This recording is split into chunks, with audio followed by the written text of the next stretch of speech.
respect. Yeah. I think it's time for reality check. Yeah, reality check. Gotta get you back on cold. Reality check. For the young and the old. Reality check. Yeah, the heal your soul. Reality check. Get ready for the show.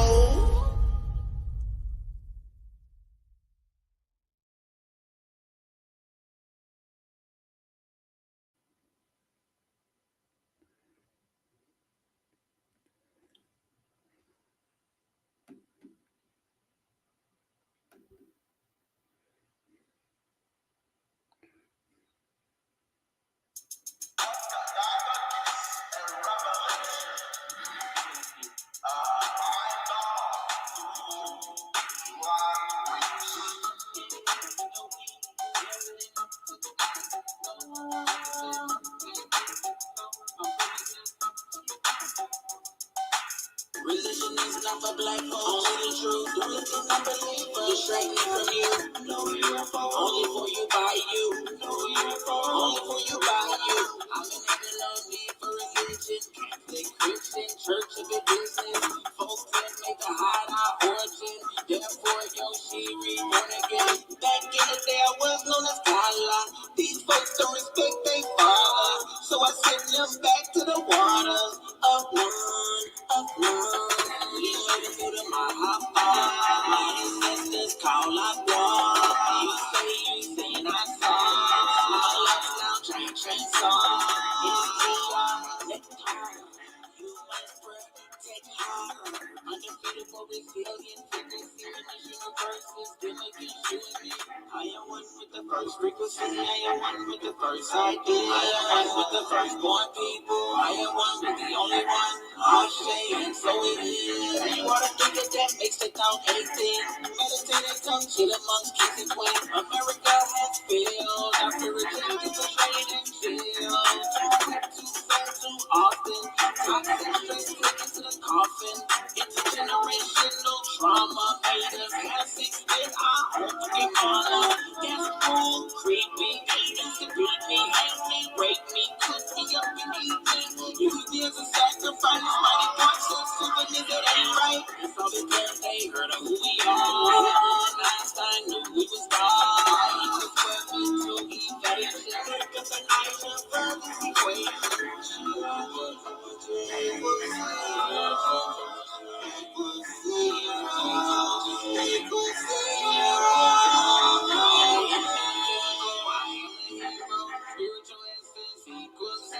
I never change, remain the same.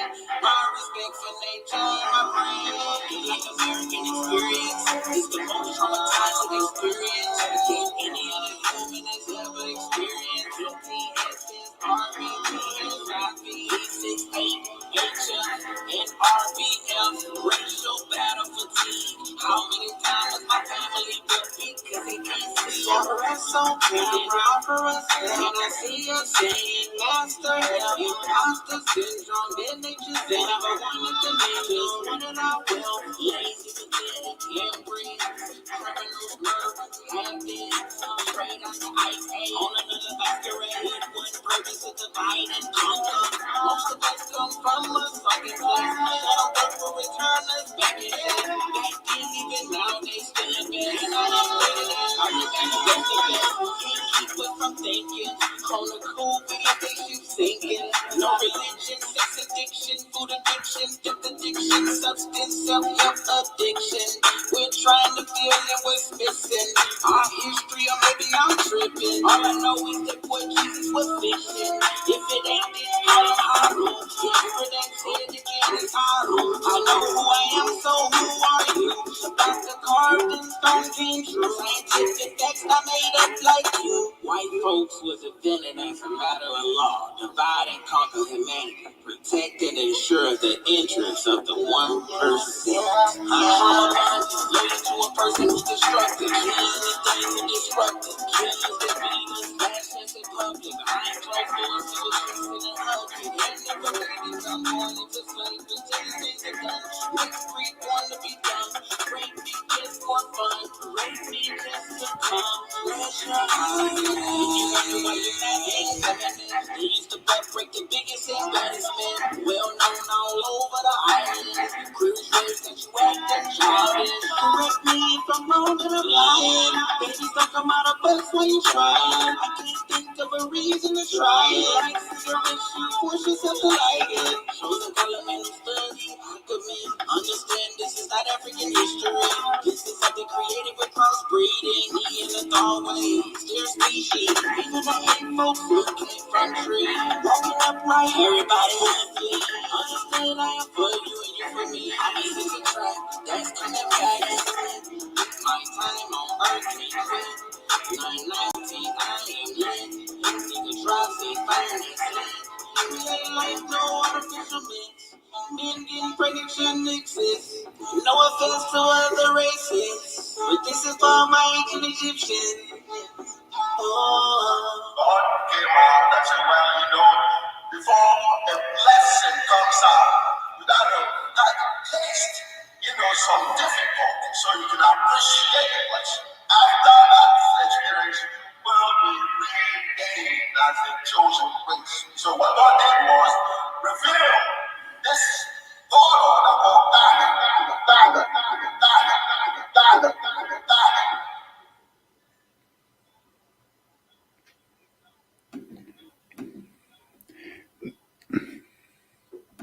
Yes, yes, indeed. How you doing, Eve? Hey, Dr. Winters. Hold on. I had to get the groove. I'm sorry. I had to listen to Yoshi because see, Gagut, the God theory, that is everything. That is everything. We are here as Black people because the fact, in the sense, is that if not for the master, if not for God, they would have been and killed us all. And now, no matter what we may want to believe, we have to really look at that. I mean, I'm here with you, you're here with me, and this is a beautiful time. It's a beautiful time because see, every time you look into the sky, every time you acknowledge who and what we are, you can see the future, and we're not that distant. Even though a lot of times we like to believe we're distant, we're not that distant. How you doing, Eve? Just Eve. How you doing? I've missed you, Dr. Winters. I hated not being live with you last week, but you're here, and there's nothing you can do about it. I talked with Yoshi, and he said he had a chat with some people a little bit more on the elevation with the frequencies and whatnot, and they said they're not ready for you yet, buddy. So you got Wednesdays with me indefinitely. Thank you, thank you. Well, the thing is, this is that I enjoy talking with you, Eve, because see, the thing is, this is that you bring relativity. You bring relativity here, because see, a lot family out there in the streets. How you doing, Prudy Naps? Understand in a sense is that you need all the way free. What up, though? The thing is, this is that you need this reality. You need, in a sense, a reality check. And I think that's what we try to do every week. We try to bring reality check. We try to talk about a topic that is relevant, but it's also in a sense kind of deep. It's kind of hard to really imagine what's going on. But Eve, and plus I'm talking with a woman who runs the internet. I mean, she's the mistress of the internet. Yeah. Anyway, you know. But how things been going?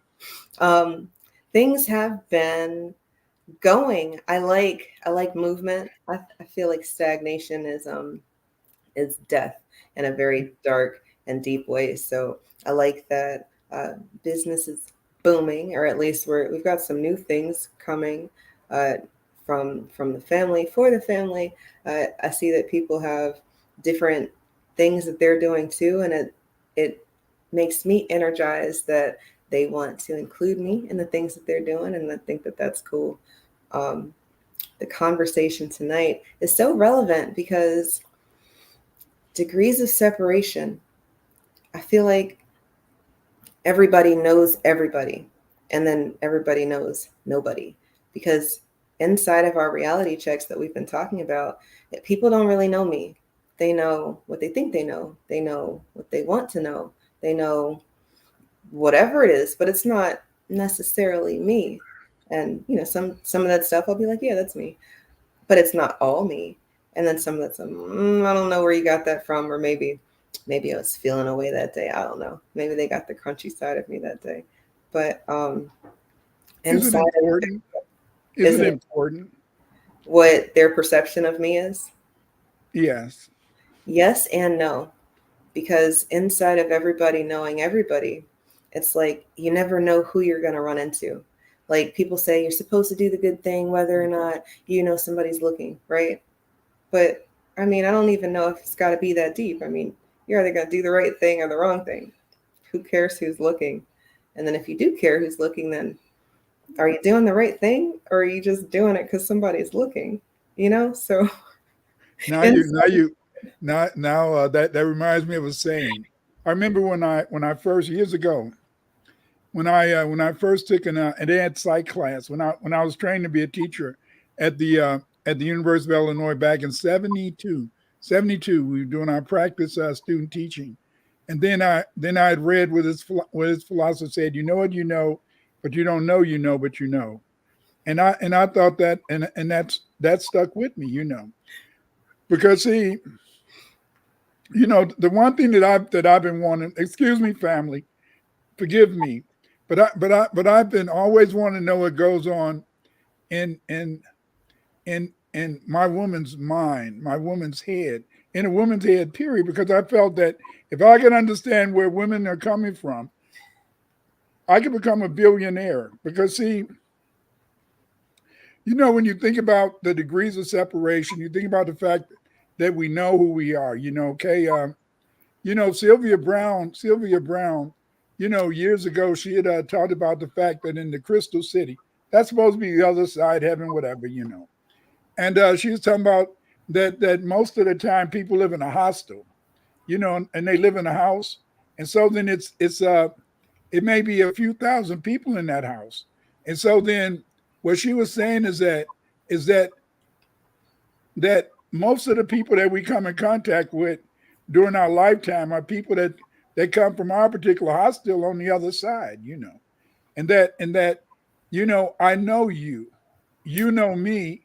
And the thing is, this is that the reason that we know each other is because of the fact that we've had this experience at a different time. I remember when I read about Jesus Christ, and they were saying that on the other side you have multiple incarnations. In other words, even though it may be you in other places. For example, I believe that I've incarnated in many different times, many different spaces. Maybe many different races. But now I'm black, and I'm gonna be the blackety black that you ever did see. You know, I you know. like I like that. Well, you got to be for real. It's just like that's what makes Eve. That's what makes you just Eve. You see, when you say just Eve, people say, "Damn, what the." I can't cuss on TV. My son said a PhD shouldn't cuss, so I can't cuss, and I can't say PUSSY because those are words that intellectuals shouldn't say. So I can't say those words. I leave those for other people. But the point is this: is that when you just say just Eve, making you relative. That's making you relevant. Why did you decide on that name? How you doing, Brad Murray?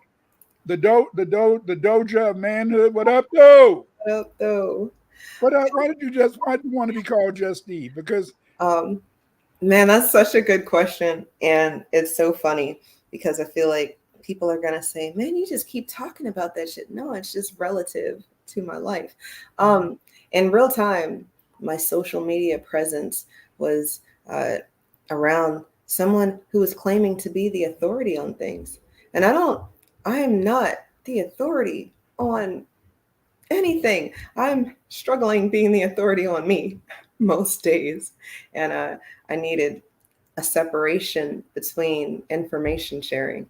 Like I can't put that on me at all. I don't want anybody looking at me as an example as much as I have some experiences. Maybe you have some experiences. Maybe we can learn from each other, like that, versus I know everything or I know it all and listen to me. Like it was just very top heavy. So I'm just Eve. You're about to That's deep. that on me. But in real time, people will do what they want to do, right? We've talked about that even tonight. Just someone else's perception of you. It doesn't matter what you say because they already think they know you. They already have their view of you, and it could have been you didn't even know they were watching. They saw you at the grocery store one day and you had on pajama pants, and your hair was all tied up, and you looked like you just rolled out of bed. And then, now just Eve is just, she don't care, but that was just a one off. But you never know who's watching you, right? So then you asked, does it matter? And it does, but it doesn't. Because at the end of the day, you're gonna shine through if that was a real person and a real interaction. But some of these interactions aren't, I mean, they're real, but they're just like the fluff in the matrix, you know? But I think that that's really interesting because see, I don't like to believe in reality. I don't like to believe in the sense that that everything is in stone. Me and my wife used to get into my baby doll. We used to get into a lot of arguments because the fact is that she wanted to say that there was no coincidence, and I wanted to be coincidence. Maybe there is no coincidence. I can't win, but maybe there is no coincidence. But I want to believe. I want to believe there's a coincidence. I want to believe that the day I met her when I was in high school and she was looking real fine and she had those beautiful legs and that hey, that was a coincidence. Because I was going to look for another girl named Diane, but she ended up being the one that I wanted to talk to. So it's crazy. And yet when you think about that we're separated, but we know each other. How you doing, MF Kush? And this is the crazy thing, Eve, is that if we really accept what Sylvia Brown said, that most of the people that we run into are people that we already know, that makes things a little crazy to me. I don't want to know I don't want to know I knew Eve. Oh, why? Because see, if I knew you, Eve, then how can you be just Eve? That's a good question. Oh man. Because you can't be just Eve if I knew you and if we knew you, but we didn't know we knew you.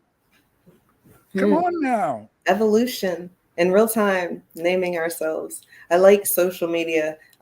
Well, Facebook only lets you change your name like every 60 days or something like that. So, you can't just be doing whatever you want to do. But yeah, no, that's interesting. We all do already know each other because we come from a familiar place. And then however many times we've been here, maybe we've crossed paths a few times. I have that thought all the time, especially inside of like deja vus or in dream states, or I don't know which is real or if it's all just an amalgamation of what I already think and then what I've already experienced, which means that it is real, but it's not real because it's not really happening. But it did happen. Like degrees of separation. Which degree is where we're supposed to be? And then can you exist inside of a circle? Like, is that the shape that we're moving about in, or is it just an infinity plane and we just can do whatever? Because it seems more like an infinity plane where your wife says that she doesn't believe in coincidences. You want there to be coincidences, both and, because who knew that you were going to happen across her when you did at that time? And what if she had like really hairy, nasty legs and, something else about her brought you in, and then later you were like, oh, you got to do something about these hairy legs or something. I don't know, just whatever you were talking about her nice legs. I don't know. She had beautiful legs. How you doing now, Sandra? And love is always present. She had very beautiful legs. Because see, I was a television guy, and and they said certain actresses, had beautiful legs. And so I was always looking for beautiful legs. And then I saw my wife. She was in blue jeans and she was wearing skates. And this was an activity when I was in high school. So when she was skating in those legs, it looked so fantastic. All you're doing the dojo of manhood. And you know, dojo, you're not my friend. You're not my friend. Dojo says, I'm on the doctor. Fuck coincidence. I don't believe in them. Something caused this event to occur. I want coincidence. Come on, Dojo, man. Oh, no, I want coincidence. You know, he just like we're here. Is that a coincidence? No, Nope. it's not a coincidence. I'd heard about you. I'd seen you. I'd heard you on organizing many things online. How you doing? Him and Nadi, all the way free. What up? And so then I said, damn, this is somebody I should try to talk to. You knew Dr. Short. I knew Dr. Short. Wait a minute. What are we going into? Degrees of separation. Dr. Short, where are you? You know, and so then, but again, like it wow, that is. I wanted to be a coincidence. Yeah, it was just a coincidence. You know, but no, I'd heard you, I'd seen you, and then I remember a couple of years ago, and you were talking to Professor Black, and then Professor Black said something I'll never forget, and he said, I don't normally do this, but I couldn't say no to you. Why is it Eve? Now I know the name Eve, you're the first woman, but why is it that we can't say no to you? Oh, I don't know if it's that. I think that maybe in real time people understand the need for certain things, or they can appreciate someone's persistence. And like me and you meeting and talking could have been a coincidence if we had just let it happen. But in real time, we both know a go-getter, and just one inkling about the other means that it's going to happen. And then I just think about just origin stories, think, speak, do. You know, I wasn't here until I thought about it. And then once I thought about it, well, now I have a chance to make it happen. So if it all happens like that, then there are no coincidences, and everything comes to fruition because we go out. You know, the dojo said that you can't say the dojo says that nobody can say no to you because you connect and you're authentic. Come on now, dojo. but it is true. But the thing is this, is that when we think about degrees of separation, we think about this whole idea of knowing someone and you don't know them. But I mean, I remember years ago, I was at this. I was buying a pizza, and so then for some reason before I said somebody's going to come and ask me for some food, so when I came out of Pizza Hut one day, this was back when I had bought this pizza, and so when I came out from Pizza Hut, this woman came up to me and said, "I'm hungry. Can I have that?" And I said, "Yeah." And I felt real good because I said, I know what. I said, lady, you must be from my hostel on the other side, and we have set this up. And I felt good because I felt that I had fulfilled something that had to happen. Because even though I didn't know her, I knew her. See, and that's the crazy thing. I mean, how often, family, have you ran into somebody and you said, I know that person. I know them. And then you say, well, where did we meet? And they'll say, I don't know. What do you think about that, Eve? I think that ever happened to you? I don't know. Yeah, well, I find most of the time, sorry, thanks the dog. I think most of the time we have met them like in real life, but then the ones that you're talking about, those people that I've met before, I have not run across them again. And it's been so strange because meeting them that one time, and I don't remember I don't remember why they are so familiar to me. And then I haven't had the chance to dive into it because they're gone. I remember one time we caught a flat tire on the way home from the country. It's a long ride off of 58. And we pulled into this abandoned gas station and called AAA, and we're waiting. And in real time, it's like some suspicious people start circling where we are. And it's an abandoned gas station, me and my man and our babies. It's real weird. And then out of nowhere, this guy in a tow truck pulls up. It's like, you need help. And, so he helps us and we're on our way. 30 minutes later, AAA calls and they're like, we're here. And we thought that the guy was AAA, like he was familiar because he's supposed to be here, because we called AAA and they were sending someone out and somebody came out and everything was just exactly where it was supposed to be until we found out that none of that was what it was supposed to be, as much as maybe it was. Like, I don't know what that was, but I've never happened across this guy again. And it's not the only time where I've been very comfortable with how things are going, like familiar, and then it not being that later. And I don't You know what know, that is. that's kind of scary though, because that means that okay, when we think about this whole idea of that we're separated but we're not separated, and you were in that you was in that situation where you needed help and somebody came. It's just like I've heard other people tell me stories about time that they've been rescued or something like that. So in a way, it's to know and not to know. I don't understand. I don't know how to put that in words. But sometimes you know someone, or you know something that has to take place, but it doesn't happen to you. I remember back in the bloody Halloween of '67, and when those bullets were flying past my head, and I saw my whole life come before me. What little life it was. Hell, I'm only 17, but I saw my whole life come before me, but then you still say, "Damn, you had that run in with death when you could have been hurt, like when you were at that gas station." And the thing is, this is that it's bad people out there, but sometimes they're not meant to really affect you at certain times. That's interesting to me.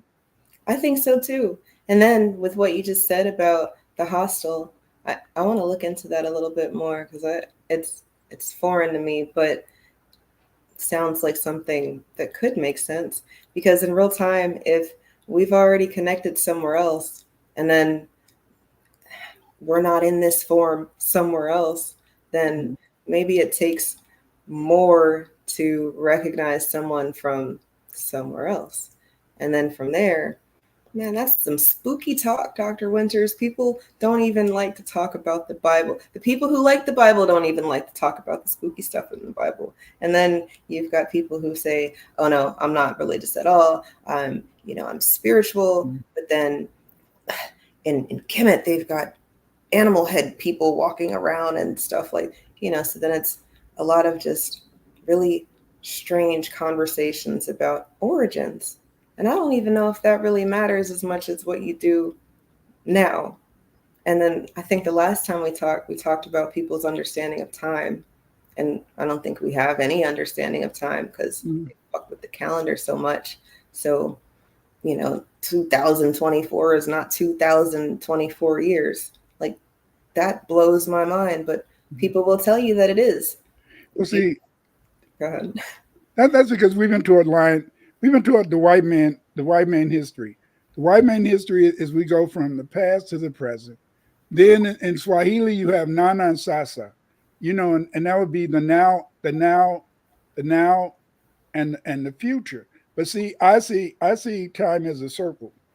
As a circle. You go around in a circle and you jump in at different times. I believe that very few people want to incarnate. I believe in the sense is that when if you read the Bible, the Bible talks as though this world is like a book, and if this world is like a book, we play certain roles in it. Because we had to play certain roles, and therefore, in a sense, we come on this plane and we play our role. Like right now, I'm a Dr. Clyde Winters, the historian. Maybe at another time I was something else.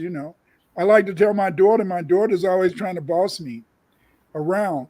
And I tell her, I said, well, Mama, you're not Mama now. I'm the dad, so you're not playing that role.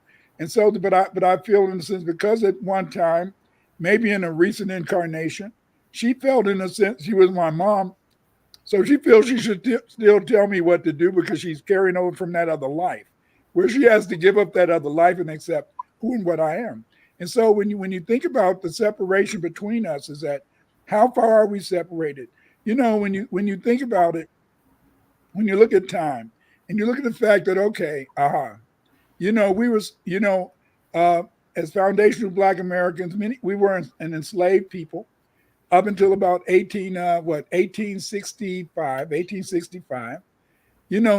Now in a sense, it's 2024. How long ago has that been? It hasn't been that long ago. I Right. remember back in the 70s, it was this guy, he was 125 years old, and he had lived life as a slave. And so then you develop certain ideas. Like I had developed this idea that how could you really be a slave and live a long time? And then I read stories of people who were enslaved people and they lived to get in their 80s. I said, damn, wait a minute. Why would you be allowed to be a slave into your 80s? I felt that shouldn't have happened. Because see, that's the whole point in being a man. As a man, as a man, as a man, you want to make everything be the way you want it to be. You know what I'm saying? I remember when I was teaching at this school, and so the kindergarten teacher used to say, "Dr. Winters, I like to talk to you, but I don't like to talk to you." I said, "What do you mean?" She said, "Well, you're a man, and you're easy to talk to, but you're still a man." I said, "What are we talking about? Oh, I I know know what I'm a you're man, talking about. and you're a woman, but what are you talking about?" She said, "Well, as a man, you men always want to solve everything. I don't want a solution, Dr. Winters. I just want to say something to you and I want you to just listen. Why can't you just listen?" I said, "Well, if you say something that seems like it's a problem, then I feel I'm supposed to help you to get through it." And then she said, "Well, see, that's how men think, but that's not how women think. Why can't I think like you, Just Eve?" See, I take offense to that whole entire argument because I that's me, and I think it's not fair to say it's a man woman thing when we've learned to that you can be solution oriented or solution based in your thinking or problem solving.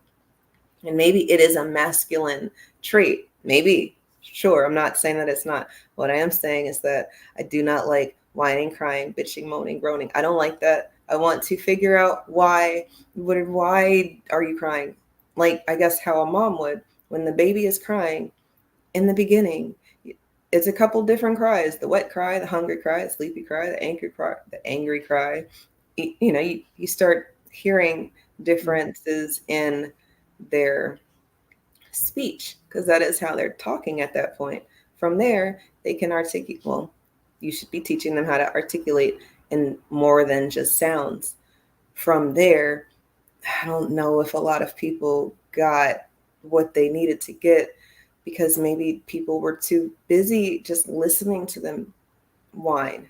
I won't say any other words because it's not nice. And all the time, people keep telling me I'm not being mean. I mean, I'm being mean, and I'm just Eve. But Dr. Winters, I don't like the groaning. However, as a woman, I guess I understand the need for an outlet. You want to be able to vent.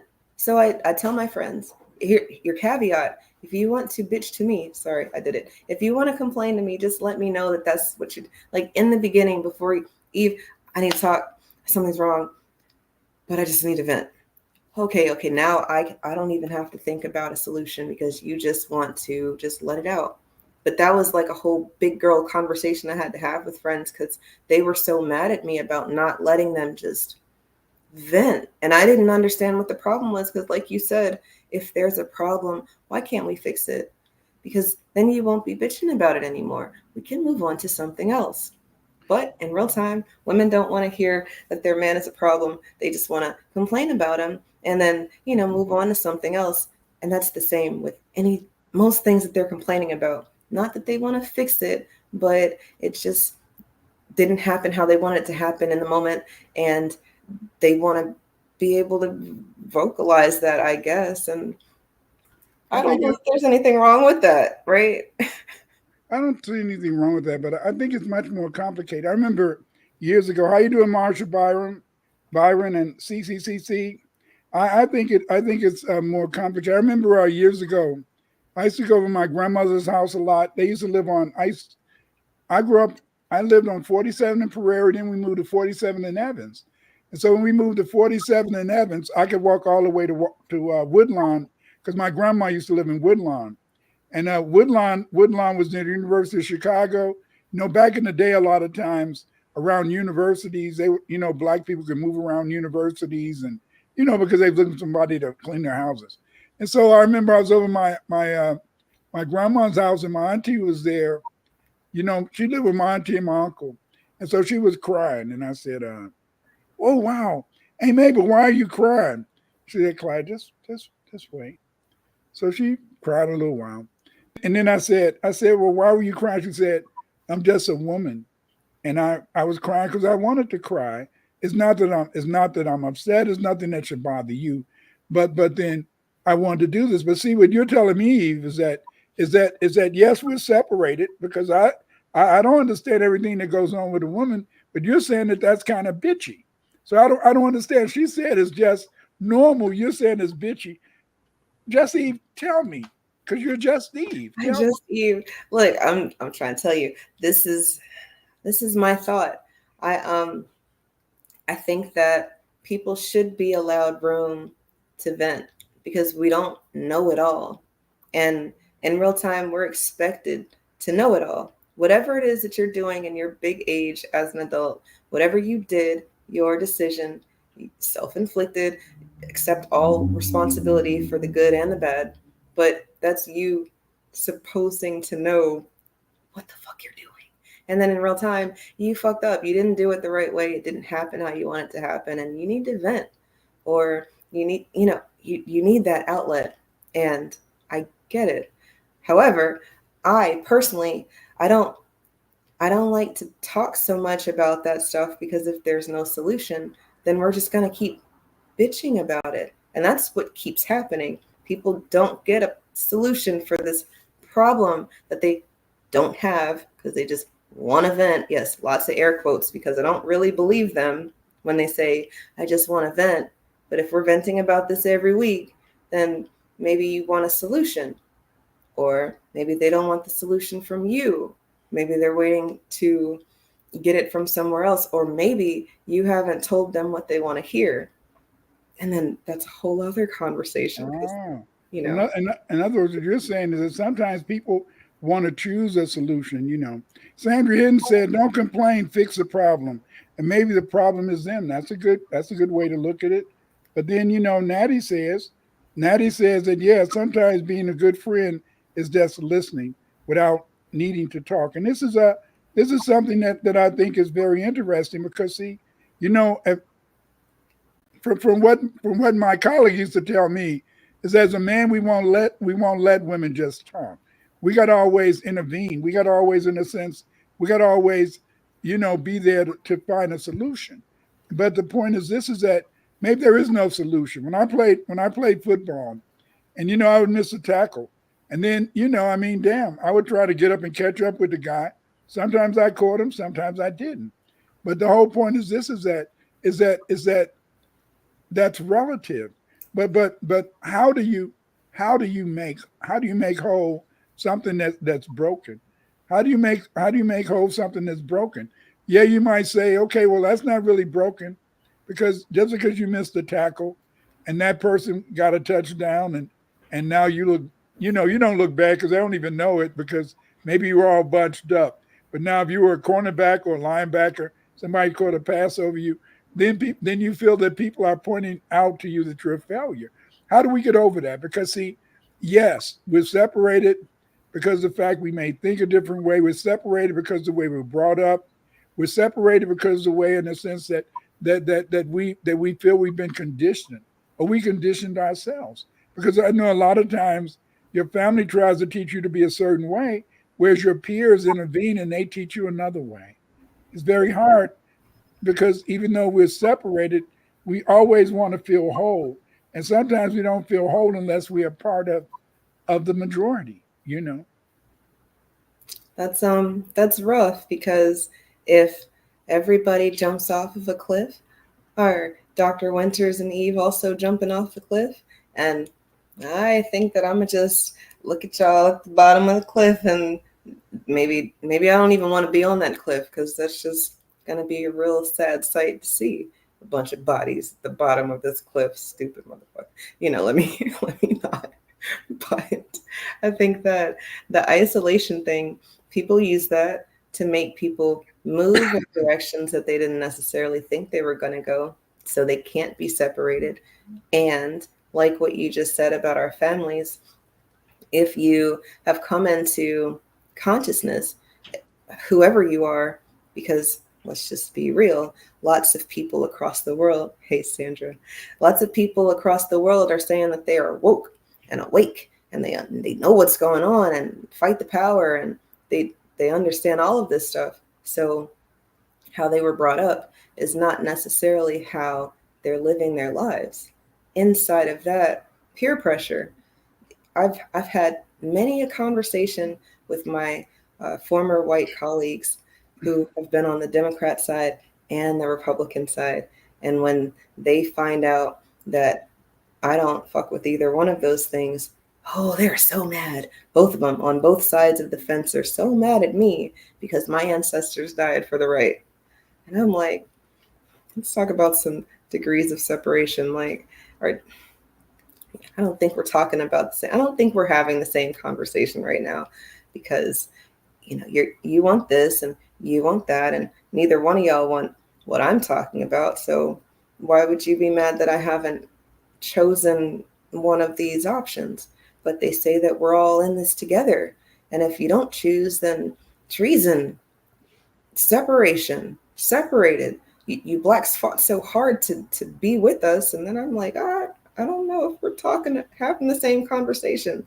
But what you said earlier is so true. What we've learned, their story, their version of events, or their pet's version of events is not necessarily all of the information. And when you get all of the information, it's like, okay, well, if we didn't really fight to be with y'all as much as we were fighting to have equal access to resources, those are two totally different conversations. I never wanted to be sitting next to you in class as much as if you got the newest books, I want the newest books too. It's two different conversations, right? But we're all in this together, but we're all learning different shit. So we're all separated, but in this together. It's crazy, but you brought up this whole idea that we're separated, but at the same time, we're separated, but at the same time, people want to make you join them. You either have to join one party or the other. I'm not just talking about the Democratic or the Republican. I'm talking about groups of people. Everybody wants you to be with them, and so then, and then if you don't see everything the way they see it, then therefore, in a sense, you're a coonin or you're a raccoon. And I was just thinking about the fact is that it's how do you how and when can you be you? When can you be you? And I think that we're going back to how this began when we first began this discussion. And you talked about the fact, in a sense, is that people always know who you are. They know what you're about, but they never know who you are and what you're about. I used to. It's a picture by this artist, and in this picture, it's a picture of a woman, and she's nude, and you can see her breasts and all that through in the mirror, and she's holding her comb and she's just sitting there, and to me, I love that picture because that picture is what I used to think about my baby doll. Is that I used to want what's going on in her mind, and that's not really right, but why is it that sometimes we want to invade that other person's mind when really it's good you don't know. They may be saying you dirty mother, you're just a piece of ish and all that, and they might be smiling at you and thinking you're terrible, you're no good, you something should be done about you, and yet in a sense you still have this. I don't know. Maybe you're different from me, but you're still wondering what's going on. I don't wonder what's going on in my kid's mind. I don't wonder what's going on in everybody else's mind.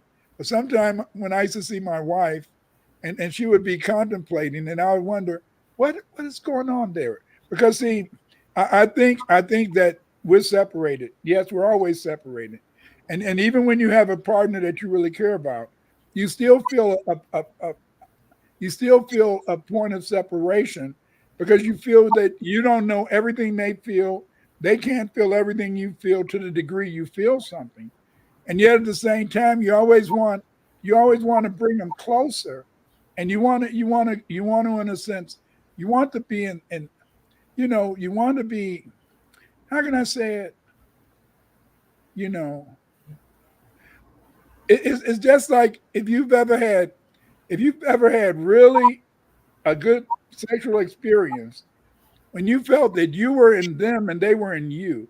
I can't explain it because see some I got birds. you. I got you. Look, Dr. Winters, as you were saying that, I knew you were going to go there, and I have such a benign example of what you're talking about. I think what you're talking about with your wife is love. I think it's love in what we've talked about. Love is a state of being, and what I mean by that is if she were smiling and she didn't say out loud what she was smiling at, you want to know. I want to smile too. If she laughed, I want to laugh too.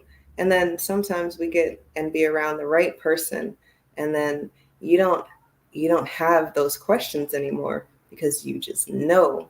And in real time, my back will itch. You have itch when your back scratch back or whatever. And I'll say, my back itches. And he knows exactly where the fuck I'm talking about. And I don't have to say where. It's just the craziest thing. And so then I'm like, you're in my head. And that's a good time to be in my head.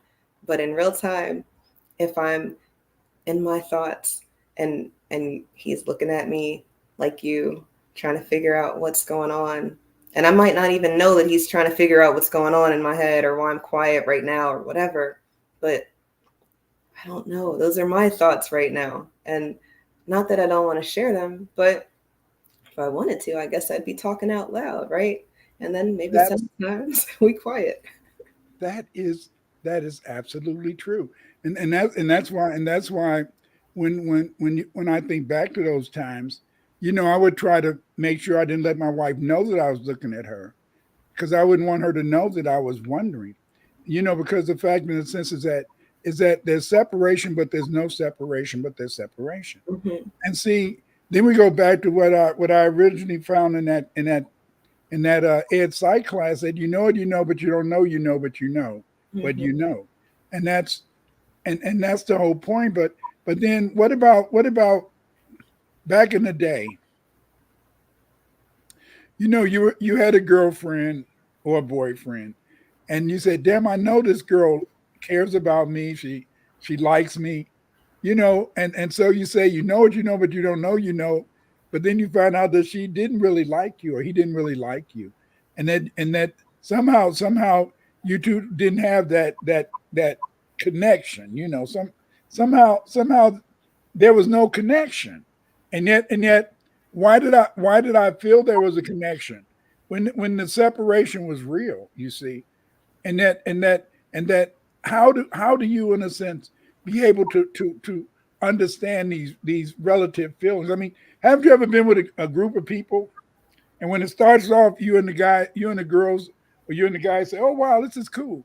We like it. It's real fun." And then after a while, you say, I don't. There's nothing wrong with these people, but I don't like hanging around them. Has that ever happened to you? And you want to kind of, slowly move away? Um, I think that I know what you're talking about, but that's a real life everyday occurrence for me. Um, I'm a scapegoat into the ambivert section of life, extrovert, introvert, whatever. But no, in real time, I want to be able to go, and it doesn't matter. I could love you to death. If it's time for me to go, I want to be able to leave. And I'm sorry. I try to say bye to everybody before I go. I used to just dip out, and I think that's rude.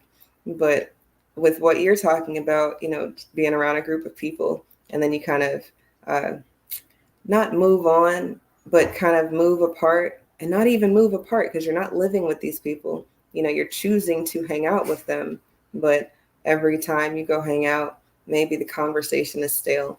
To me, or in my situations where we've things got stale, it's because we're not really on the same shit.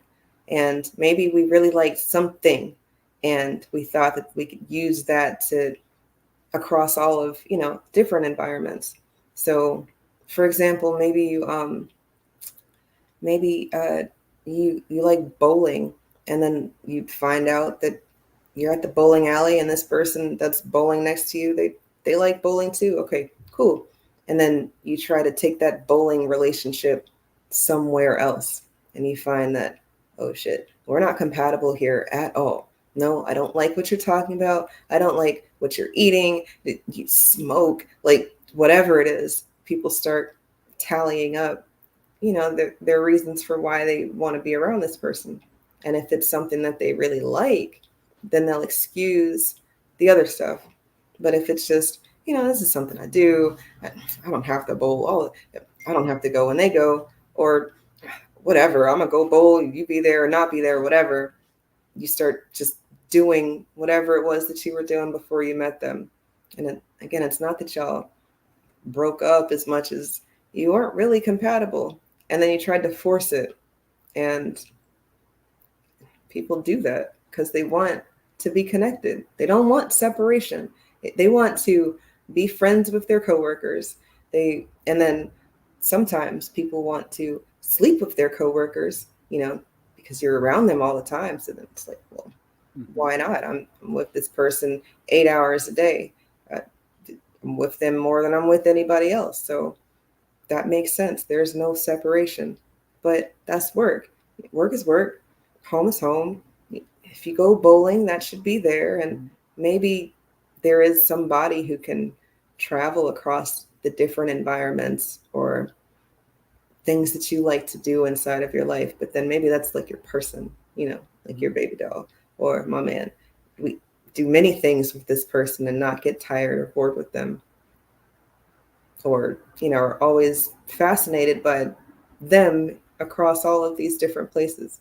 And then other people, it's like, I see you at work on Monday.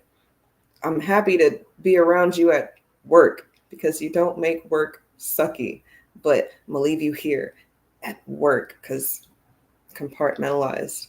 But then, as I said that, I feel like me and you talked about that too. You'd be friends with someone, and then when you don't work with them anymore, now we're not friends anymore. Or were we really Sometimes. friends?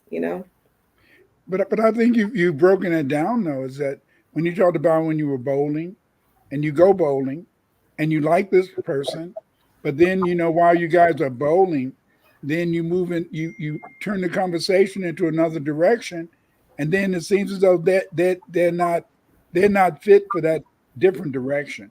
And I think that's why sometimes when you leave a job, you worked on jobs when you went to college, you may have had a roommate that you really got along with great, and you might be friends the next 40 or 50 years.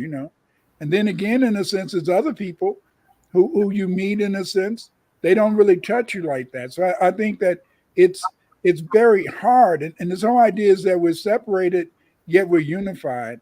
I think this is something that deserves a lot more attention. And I think that we shouldn't really, I think, judge people too harshly, and really give up on people. Like the other day, I was out of town, and so I was with my son and his wife. And so they took me out to they took I took them out to dinner, to celebrate my son's birthday. And then they took me out, and then they took me around to different places. And so then I was thinking later, I said that what makes a vacation good is when you're with somebody who's your partner and you have a connection with. You know what I'm saying? And Yeah. that even though you can be having fun, it seems as though you may not be having as much fun as you would have if you were with your partner, like they're with their partner. It's not to say in the sense that it's anything negative, but it's this whole idea of realizing that there are degrees of separation. But what we want to do is that in all of our relationships, we want to, in a sense, be able to to to have some relativity. We want to be able, in a sense, to be able to cross that barrier and be much more unified. I think that's very important. How you doing, Shawara Insight? Hey. I think that that's real because in real time you want to be able to celebrate your son. It's his birthday, and we're having a good time as a family. But in real time, the love that's being shared, he's with his wife. Yeah. You're not with your wife. See that separation, boom, off the bat.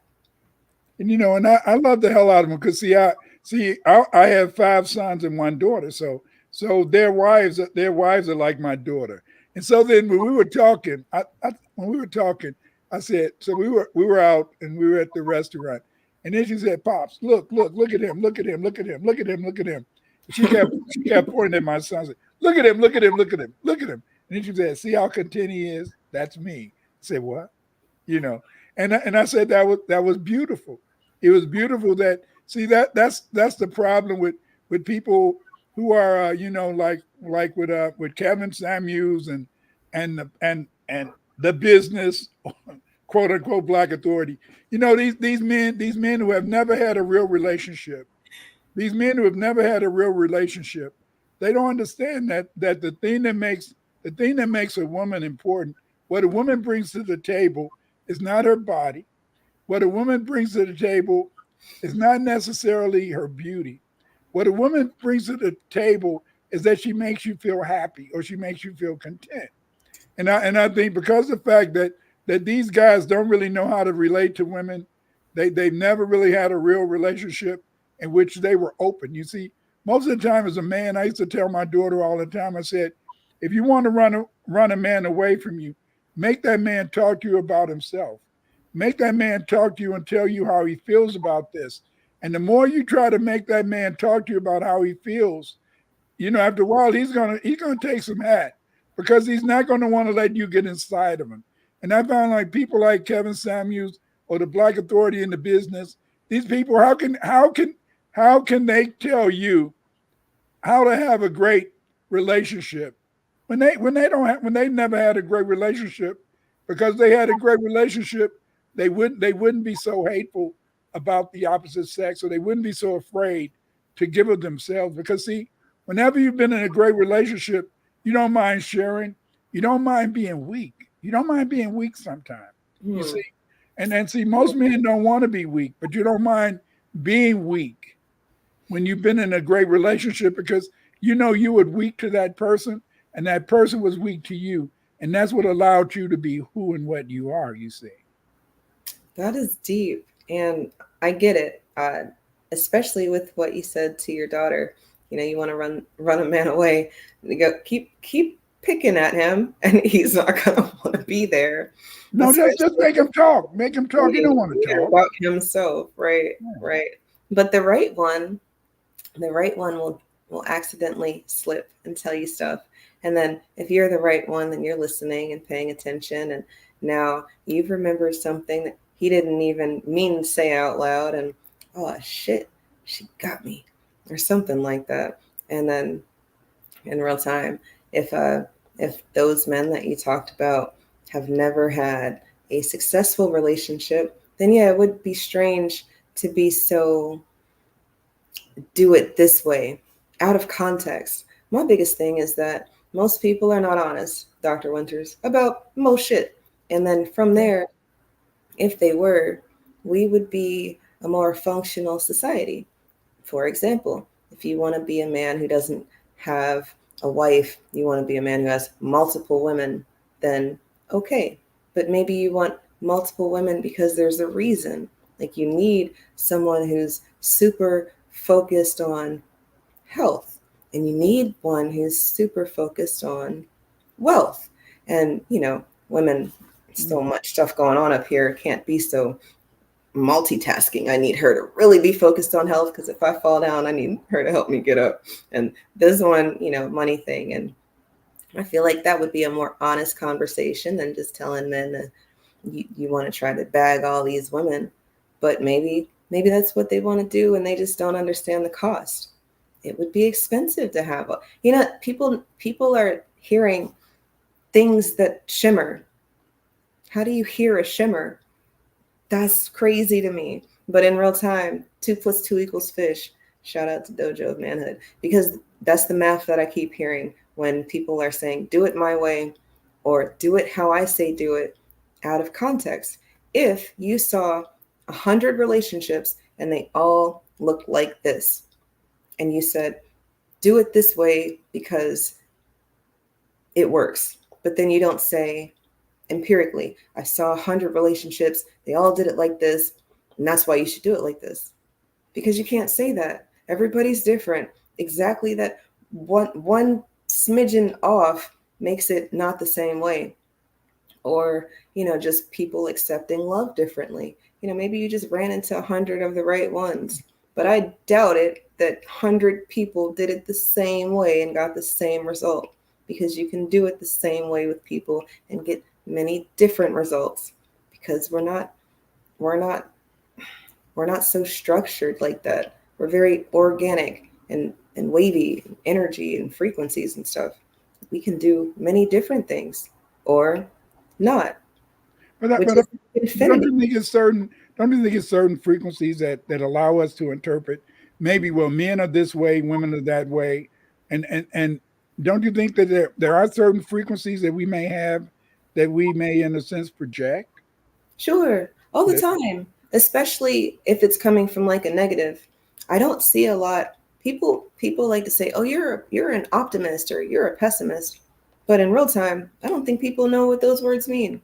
Because if they did, then they would realize that their energy is affecting their quality of life, and then maybe they wouldn't be so blissfully ignorant and then or angry all the time because but they say ignorance is bliss. yeah, if you don't know that you keep driving down this road, it's going to end off a cliff because the music's nice and the company is good. And yeah, it's a good time.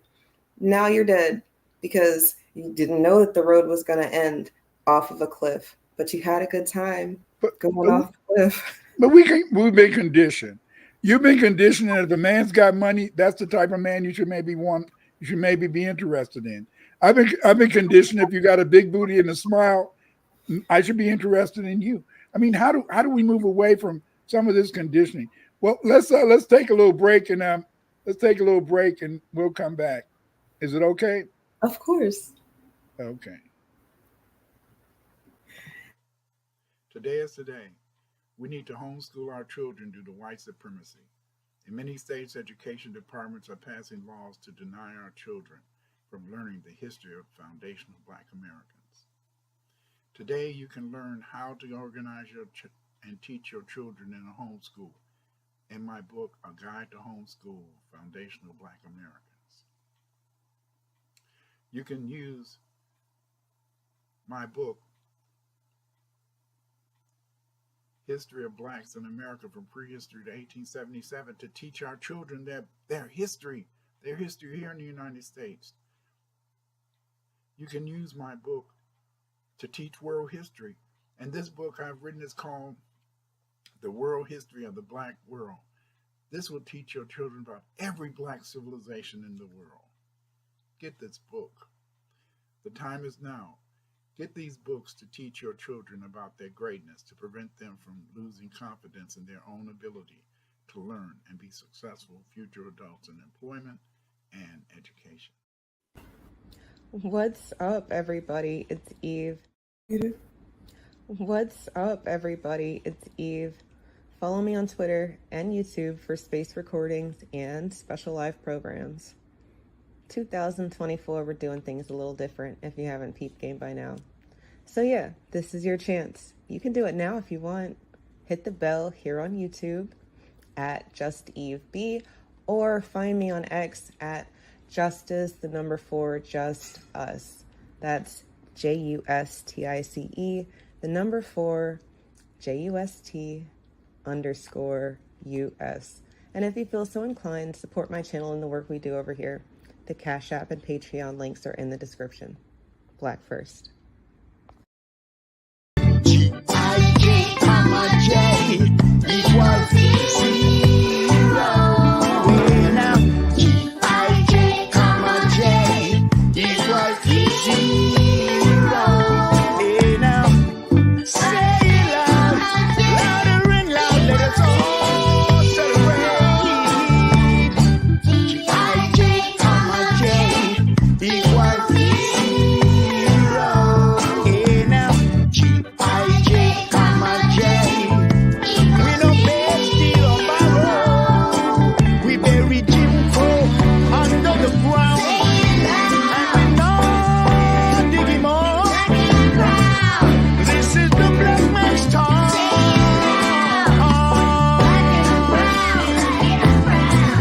Yes, this is the black man's town.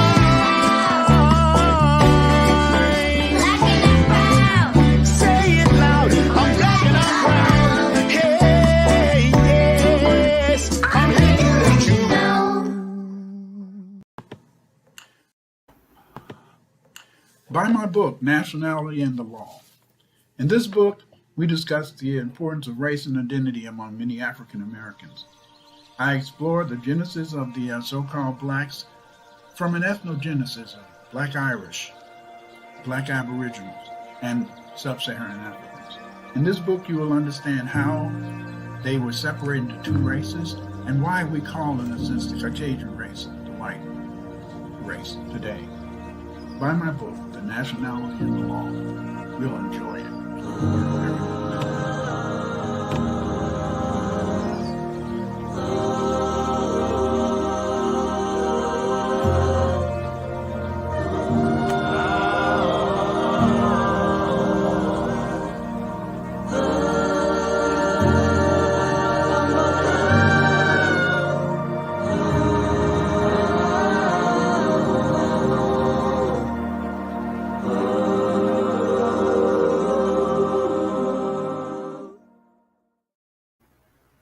What up, though? We're back. Real And quick, I- first commercial, it was low. Can you play that one again? Because I don't know that they heard it. The first one. The first one, It was the volume was low. I don't know how I can. It was probably because let me see.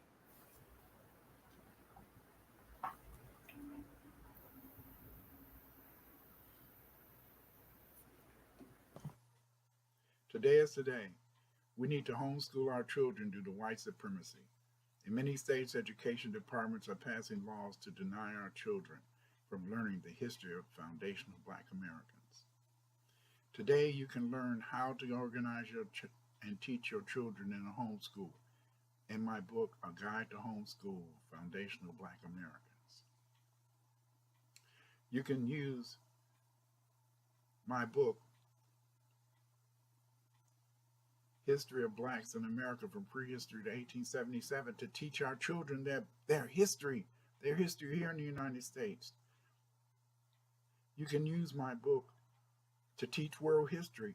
And this book I've written is called The World History of the Black World. This will teach your children about every Black civilization in the world. Get this book. The time is now. Get these books to teach your children about their greatness, to prevent them from losing confidence in their own ability to learn and be successful future adults in employment and education. No, a lot of people keep saying that everything is too low. I'm sorry. I don't know how to turn it up. I'm not the whiz with this stuff.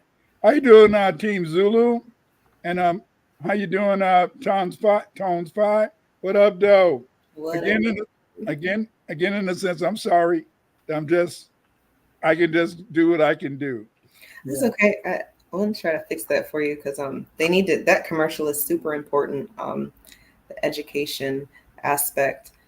This month for New Black Media Appreciation Month, I really hope that people are showing you some appreciation and the for the reasons, many reasons, but you make it a point to educate us when you don't have to. It is a thankless role, and well, thank you for doing that because you really could have just been like, man, I got 6 kids that need to do something that makes sense. These niggas don't care. But the thing is this: when you're the most hated man on the internet, you want to do this. See, a lot of people they think I just came out. I've been on these internet streets for years, for at least since 2000, 2008, 2002. And see, people, a lot of people they hate the fact is that they can't argue with me. And the reason they can't argue with me is that I've done so much research that all they can do is that they can make a post and they can say something negative, but then they'll run away. They're not going to try to debate with me because the fact is that I've done so much research. I learned so many languages that they can't fight, but at the same time, you just don't understand. Years ago, this white woman she wrote and she said, stop making me feel hurt, stop making me feel lost, stop making me feel that make me feel I don't have a history.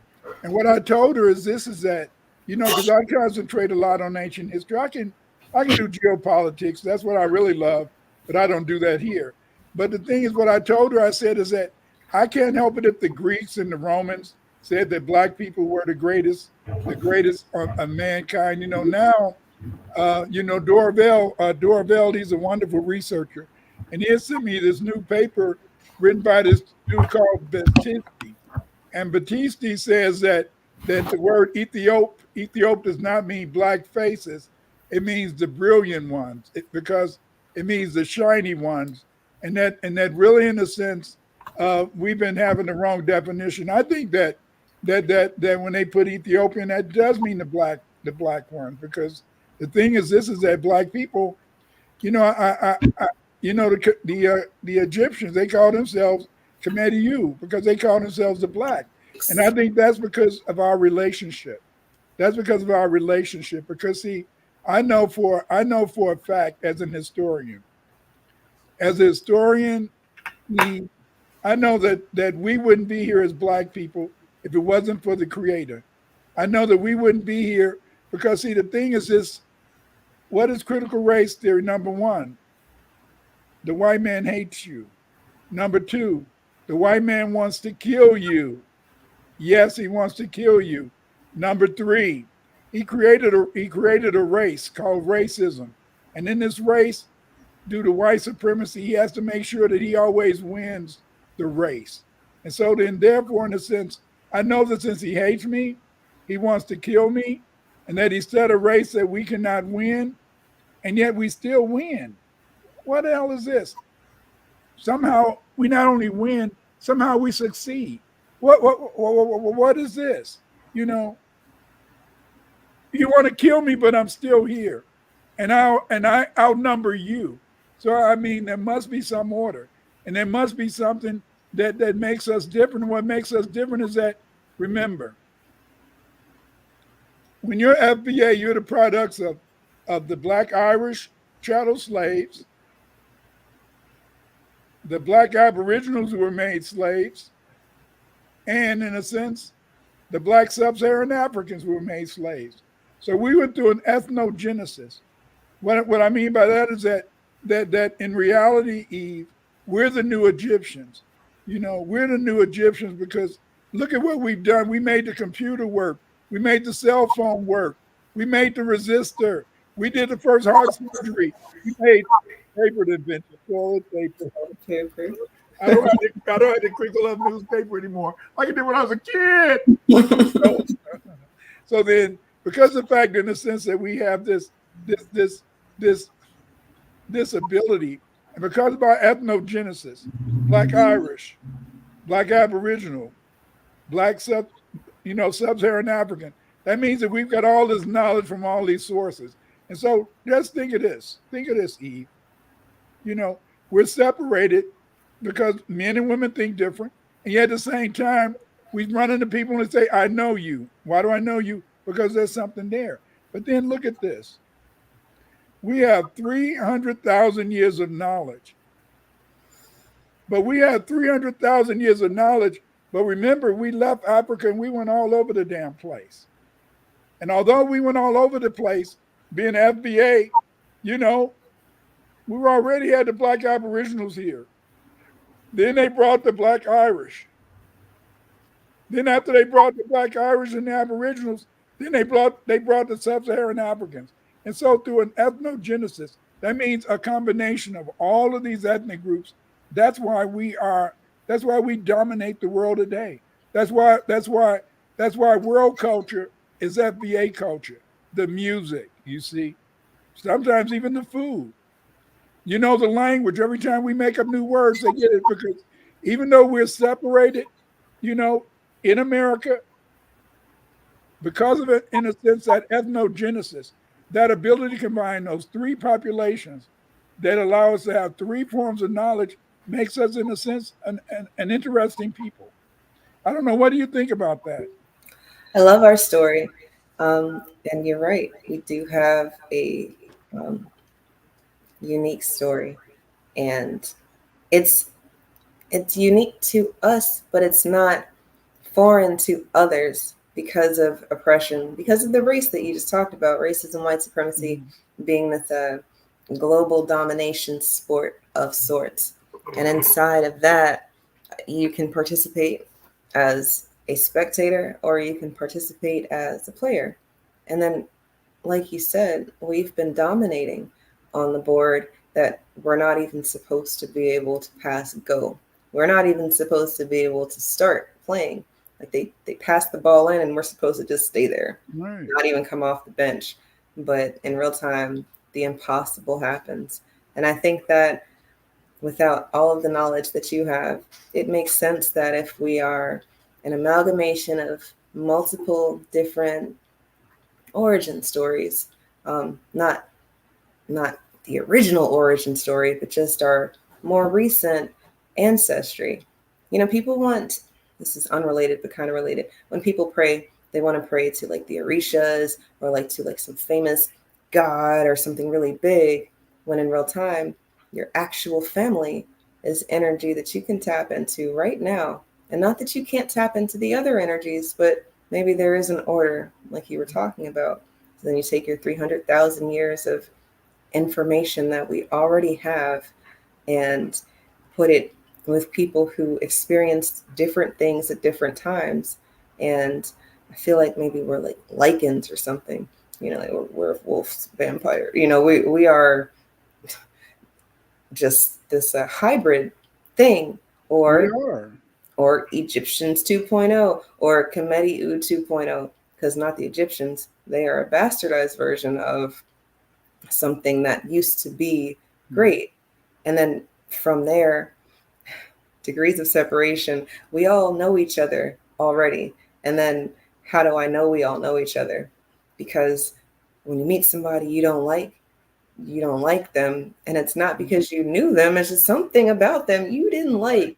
And maybe it's because they like 2-ply toilet paper and you like the tissue pillow soft 4-ply, you know, and you went to their house one time and had to take a bathroom situation. And man, if that wasn't just some shit, right? And but you know, and it's nothing super big. You know, people say, I don't know, I don't like that person, and they treat them really bad. No, it's, you don't have to do that either. You can just respect the energy tap. You know, something tapped you and maybe you need to move differently or But pay more attention. But you're scary. You're scary. You're scary, Eve. You're scary. You know, but I'm going to explain to you why you're scary. You are an FBA woman, I believe. Yes. because the fact in the sense is that you're an FBA woman and you have all of this. See, it's one thing to be from Africa and you got your African ancestry, you know. Okay. Then in a sense you come from the Caribbean. You got in a sense you went through ethnogenesis, but because of the fact that you don't know your history in the Caribbean, then therefore in a sense you don't know who you are. And since you don't know who you are, then therefore all you can do is just just go through life always feeling inferior to everybody. But see, when you're an FBA person, because of the fact in a sense that you do know your history, you do know what you're made of, that gives you in a sense the ultimate coming true, the ultimate coming true. In other words, the ultimate blackness. You see, it's not to be racist, it's not to delineate, it's not to in a sense make it appear as though you're someone different, but you are unique. And your uniqueness, Eve, comes from the fact is that your ancestry is not just in Africa. Your ancestry is a combination, and you're able to realize your ancestry. See, it's one thing in a sense to have an ancestry, but it's another thing when you not only have the ancestry, but you're able to absorb it, to interpret it. You see, and see that's what makes you scary. That's why a lot of people, in a sense, when they hear about Just Eve, and they know Just Eve is on Instagram, or Just Eve is doing a talk in, or Just Eve is helping promote somebody else. These other men, they think that they're on top of the world. No, you make them on top of the world because you bring the people to them, and they don't even know it. They think they're attractive, and they're not attractive. Ish, ish. Just Eve, just Eve. That is humbling. Thank you. It's rewarding to know that work isn't going unnoticed, but in real time, it's not for, any attention as much as if I believed in something, then I want it to be successful. And I think that that is the FBA woman. So it kind of goes back to what you were talking about earlier with people giving relationship advice, not actually having a relationship of their own to glean from. And it's not that you can't learn from other people's experience, because that is why I even talk to people online. Not because I know it all, not because they know it all, but you know stuff and I know stuff, and we're not all going to have the same experiences. And I shouldn't have to go through some of that stuff, nor should you have to go through some of my stuff to be able to get to somewhere else. Maybe learning about what I went through means that you never go through it. Or We if would hope. We would hope. right. But and then if you do, then maybe you have a play because somebody else went through it and talked to you about it. Or, people like to hide solutions and then you have to come to me for it.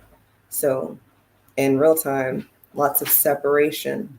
But what we were talking about with the FBA woman, I feel like we are an echo, and we echo, we echo what we feel. And if the man is on what we feel, then it's a very powerful sound to the extent of you wanted to know what your woman was thinking, and not just your woman, but all women, because you would be a billionaire, trillionaire, whatever. That is where the money is. If you can get into our head, for sure. Same argument.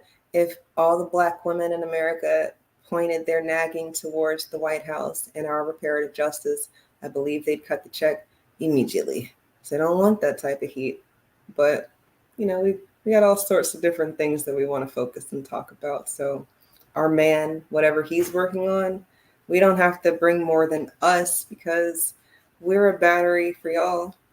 Same way that y'all can charge us up too. It's a reciprocal relation, or it should be. Sometimes it's one-sided. Most of the time is one-sided, because most of the time somebody has to give in. But the thing is this, is that most Black men, they fail. Most Black men fail because they don't understand that your woman can make it so you can have anything you wish, anything you desire. See, the Black woman, because of the fact in the sense that you're the mother goddess, because the fact in a sense, especially when you know who you are. So you're okay as a humble woman out there. You're okay as long as you can be humble. And that's how most black men like it. Most men like their women to be humble because when you're humble in a sense, then therefore you make the man feel safe. You see, you make the man feel safe. But see, when you're in your natural place, see, when you're in your natural place, you are a creative force. And because of the fact that you're a creative force, then you create whatever your man wants to have. But see, most men don't know that. That's why most men, in a sense, are unhappy. And that's why most men fail in relationships. And that's why most men, in a sense, sometimes never really reach their ultimate potential. And they fail to reach their ultimate potential because they don't know that they need that other side of them. There's always a yin and a yang. And they need, in a sense, to be structured in a way that you're separated but you're unified. And see, that's the whole problem, is that see, people are just separated. And because they're just separated, they fail to understand. When you were talking earlier about the math just don't add up, and you're a mathematician. But sometimes the math doesn't add up. And the math doesn't add up sometimes when we fail to recognize that although we're separated, there's things that unify us. And we should look towards bringing greater unification between ourselves. And that often when some men feel that humility is the best way to focus, that's not always the right thing to do, you see. And this is interesting. And the dojo says, I'm confused. Are you saying most men don't succeed because they don't have a woman? Yes. Most men don't succeed because they don't have a woman. They may, in a sense, be able to perform and do certain things in life, but most of the time, in a sense, what do they accomplish? Because see, the key accomplishment in life is what? The key accomplishment in life is to find a woman who can submit to you. And if that woman submits to you, what that woman does in a sense is that she gives you, your progeny. She gives you your child. And because she gives you your child, she carries on your name. Because she carries on your name, then you can see that. For example, my wife, my baby doll, she gave me 6 children, 5 boys and 1 girl. And so then now that she's not with me, you know, I can sometimes in a sense, you know, feel lonely, but I'm not alone because I have in my children, my wife, you see. And not only that, but when I see my children happy, that can make me happy, see. And so then therefore a man in a sense who doesn't have a woman, who didn't in a sense be able to cross that path, because see, remember, even Michael Jackson, he said it, you have to have some children. You have to have some children to be a real man. You have to be that man in the mirror. And before you can look at that man in the mirror, you need a woman in a sense to be able to show that you're really worthy. I like that part. The submission too, because I guess it further reiterates what you were saying about how most men want us to be humble because then they're safe, and then if we're submitting too, then it's the humility aspect, and then from there, if you can't get a woman to submit to you, well, then maybe you ain't a man. I don't know. But in real time, you'll have high value influencers telling you that, if you can't do this, that makes you not a man. I like what Dr. Winters was saying about the progeny aspect, because my thought, as just Eve, we are born perfectly inside of all of our imperfections, and we have a role or a job to do. You eat, poop, shit, whatever, pee. You also have a biology that means that you can make more of you. And if you don't do that, then maybe you haven't lived to your fullest potential of why you're here. But Dr. Winters, people will say, Eve, what about the people who can't have kids? I think that's like a side conversation. Most They people, do have kids. They do have kids. they do. They do. But sometimes people don't appreciate what that legacy does. And it's probably because they didn't have anything passed down to them. And then that's our plight as a foundational Black American, as a native Black. They've paper genocided us to death. So our story is disconnected. Maybe your family records was in a library that got burnt down, or something like that, where you don't know how you got to your wonderful place in time right now. But if your parents, grandparents, great grandparents didn't have you, you wouldn't be here. And not you, but you're only here because of that legacy thing, that making more of what made sense. And see, but you don't have to have a natural child. Think about that auntie and that uncle. That auntie and that uncle who loved you just as much as your parents. That auntie or that uncle who fronts for you. That auntie or that uncle who allows you to be, who treats you just like they're your children. So yes, you don't have to have a natural born child to be a parent. You don't have to have a natural born child to be able, in a sense, to have children. See, some of us forget that. But those people who can love, and that's the hardest thing in the world, is to be able to love. When you can love, then you can love someone who's may not be your natural born child, but they can still be your child. Because I mean, damn, come on now. It was that auntie, it was one auntie or one uncle that you had that you just loved the hell out of them, and that they made you really feel who and what you are. The Dojo Amanda said, if they need a woman for success, are they truly worthy of manhood and applause? Yes, you can. You don't have to have a woman always be successful on a material plane. You don't have to, in a sense, so you can be applauded as a man. Because see, sometimes here's the problem. Sometimes we can spend so much time. We can spend so much time in our careers that we don't have time to find that woman or that man that can make us happy. Maybe we could have found them at an earlier time. See, I don't think you should feel guilty because you don't have a woman, or feel guilty because you don't have a man. Feel guilty because you don't have a close partner. The thing is this is that you can be applauded just by trying to get through, just by trying to get through this get past this life, just like trying to get through this whole experience. Because see, everything does not mean, in a sense, that the whole world evolves around a relationship between a man and a woman. Because what happens is that sometimes we don't have the time, but it's good when you can have the time. It's sometimes good when you can devote the time. Sometimes, in a sense, people want to allow us to really love them. And because we want to allow them to love us, then therefore we may, in a sense, not be able to experience that love. But somewhere along the line, we have to, in a sense, we have to try to understand that is through trying to work together as people, and to cross that bridge, to stop the separation, and we come together. I while you were talking, I see the chat. And what I think is the degrees of separation with regards to what things mean. We talked about, why do people hate reading so much? And it's probably because they disconnected at some point when they were a child, from what they were being taught to if it was real, or how they can apply it in real life. And if you can't, then maybe you just throw all of it away.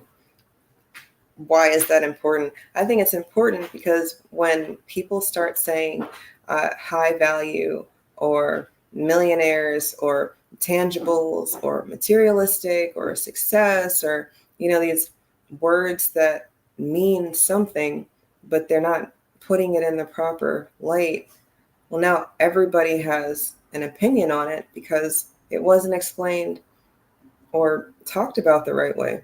Success is, well, whatever the dictionary defines success as. I think that what we were talking about in life, we don't want to have all of these different degrees of separation as much as we already know everybody, and then we don't know anybody. And then maybe if we take the time to pause to learn people, well, now we don't have to be so separate. Inside of that, man, people got all sorts of different ideas about how to get to where you're supposed to be. But if I'm gauging where I'm supposed to be based off of where you are supposed to be, or if you're telling me that I'm supposed to be successful because of where they're supposed to be, it's a lot of judgy shit. And you were saying earlier, Dr. Winters, that we need to probably stay away from the judgy Judgment. side of things and maybe just let people be. And then when you let people be, well, now they have an opportunity to be transparent, honest, or authentic. Um, in real time, I think that, well, not I think, I know, like Dwan doesn't have children, but he very much has affected many children that I know love him and he loves them. And a father role for people who didn't have it, an uncle role for people who did have it. But it was necessary for the development of But he that. did have children. He did have children. He was a coach. He coached teams. That's what I'm saying. Like those were his children, Yeah, right? those were Educators, his children. thousands. Yeah. And people don't take that. The ones in it don't take it lightly, and the ones not in it don't appreciate it, because in real time, you couldn't be at your child's game, but he could, or I could, or you Right. could, you know, and that matters later in life. And then maybe if people don't make those connections or have those experiences, then they're very judgmental about how people should be living or what they should be doing with their time because of, quote, success. But again, what I think is success might not be what you think is success, as much as everybody knows that money makes the world go round. So, if you're doing the things that you need to do to pay your bills, then I don't know if I can say that you are an unsuccessful adult or that you're not doing what you're supposed to be doing. If Right. you want to do more, right? That's right. And the doctor says, wait now, we're talking about love when you don't need love in the equation to have children. That's right. You don't need love in the equation to have children. But I tell you, this is that as a teacher, and I taught many kids, and over the years I've found that those kids who come from a relationship in which their parents love them do better in school than those kids in a sense who are rejected by their parents, those foster kids, those kids in a sense who have been left. You just don't know how wounded a kid is. I've worked with many kids, and I've found kids over the years that are being raised by their grandmoms. Their grandmoms love the hell out of them, love the hell out of those kids. But these kids are so wounded because they don't feel loved by their parents that they come to school and they act up, they fuck up. They make mistakes. They go into problems. They hate women or they hate men because the fact in the sense is that they didn't feel that love. I think it's very important. I think that today I look at my sons, I look at my daughter, and they know they can always come to me. And when my wife was alive, they could always go to her, and they can go to each other too and talk. And then I think sometimes when you do have that relationship when you can show the love, it is hard. It is hard to really love and to be loved. The doctor said, just so we're clear, 100%, I 100% believe I need a woman to reach my maximum capacity in this life. However, if I need a woman to succeed, I don't know if I'd call that male a man. That's right. Maybe you wouldn't call him that. Because see, the thing is this is that, as I said, it's easy to be a man on a social level, but on a metaphysical level, on an intrinsic level, on a level where that man can feel totally in control. And I don't think any man in a sense, a man is a conqueror, a man is a warrior. And I think that when a man feels that he's been able in a sense to take possession of that woman, no, you don't own her, you see, but it's in a sense when she allows you to feel as though you have some influence, when she allows you to feel as though you have some power, then this gives you in a sense, it generates within you an idea that you have some type of relative standing. When you're out and you got that fine lady next to you, and she looking good and you looking good, damn, come on now. Come on now. I know you've been to the club back in the day. Now everybody wear t-shirts. Back in the day, you got dressed up, they got dressed up, you was looking fine, she was looking finer. And you like people looking at you. I mean, damn. Come on, Eve. How do your man look when he walking with you? Ain't he smiling? Now you can't smile now. You got to be sister girl. Sister girl got to have a kind of mean face in the streets so those men won't look too hard. But okay, you see him looking, you see him staring, and your man say, "I'll fuck you up." You see? No, that's real. Oh man. I this whole conversation all the way free. This whole conversation, I love that we go around the world and make connections between whatever the chat's talking about to my thought. Because originally, when I had this thought, it was because people think that they know people. People think they know me. People think they know you. And we had talked about it a little bit before. I kind of wanted to dive a little bit because in real time, safety. Safety is very important. And, if everybody knows everybody, well, then you shouldn't have to worry about being safe. But in real time, sometimes the people you know are the ones that you need to be careful around. Um, we were having a conversation with the minis about what happens if something happens to us. Like, where would they go? Who do they think they would be with? And they gave us their answers. And that made me think about, man, on the internet, I have all these people telling me, oh, I thought we were friends. Why you don't want to be my friend anymore? You're not my friend on Facebook anymore. Well, why aren't you doing, just asking lots of questions as if the internet is a real place. And it's not. Why isn't it? It's just the internet, right? And y'all just know what you think you know about me. And maybe we've been friendly, but does that make us friends? And I just, in real time, I'm like, if something happens, I don't want these people that I don't know to tell my children that we were friends because I don't know this person. But, you tell them just because someone says that they know your mom doesn't mean that you should go home with them, if they come and pick you up from school, and talk to them about stranger danger. So I just like, man, everybody thinks they know everybody, and that's not safe. But we do. We know things. We ignore things. We choose to not pay attention to red flags, glaring red flags, or we give grace because human people in, right? We're not so judgmental, Dr. Winters. And then, well, I don't know if we shouldn't pay attention as much as we should definitely have conversations like this about it. But I think it's limited, like my daughter and my son, sometimes they call me up, they'll say so and so, my friend, especially, my daughter, my best friend, blah, blah, blah, blah, blah, blah. And I say, well, baby, you know, uh, relax. Don't be judgmental. Give it a chance, y'all talk it out. And see, that's the whole problem is that most of the time we get into situations where we lose our relationships because we don't talk it out. We're always separated, but we had to try to find a way to unify. Like Marsha said, Marsha Byron says, yeah, you are the boss because I said you could be. That's true. I was the boss because my wife told me I was the boss. I knew I was the baddest mother out there because she said it. And why would she lie to me? You know, Yoshima said, yes, yes. My wife is fine as wine. I love my beautiful wife. That's right. Love the hell out of her. That's right. Because the whole point is this is it.